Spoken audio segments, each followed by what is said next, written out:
বিকে road লাগোয়া বাড়িতে ধাক্কা ট্রিপার গাড়ির। রবিবার ভোরবেলায় দুর্ঘটনাগ্রস্ত ক্ষতিগ্রস্ত বাড়ির একাংশ ও গ্যারেজে রাখার গাড়ি। প্রায় 10 লক্ষ টাকা ক্ষতি হয়েছে বলে দাবি বাড়ির মালিক নিবিড় দেবের। সকালে প্রায় 5:30টার সময় হঠাৎ একটা ভীষণ আওয়াজ হয় এবং দেখি যে একটা ট্রাক মানে ওই পাথর টাথর বালি টালি নিয়ে যায় এরকম টাইপের ট্রাক হঠাৎ করে ঘুরে মানে গেটের মধ্যে দিয়ে ঢুকে একেবারে মানে গাড়ির মধ্যে মেরে দিয়েছে। একদম পুরো আপনার স্ট্রাকচার দরজা ফরজা সব ভেঙে গাড়ি একদম চ্যাপ্টা। কত টাকার আনুমানিক ক্ষয়ক্ষতি হয়েছে?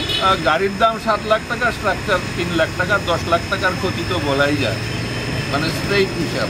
গাড়িটা কি আটকানো হয়েছে? হ্যাঁ, গাড়িটাকে কি আটকানো হয়েছে? গাড়িটা থানায় নিয়ে গেছে, গাড়িটাকে পুলিশে এসে সকালে থানায় নিয়ে গেছে। আপনার নামটা? আমার নাম নিবিড় দেব। এই জায়গাটা? হ্যাঁ, জায়গাটার নাম বনমালীপুর, বিকে রোড, বনমালীপুর।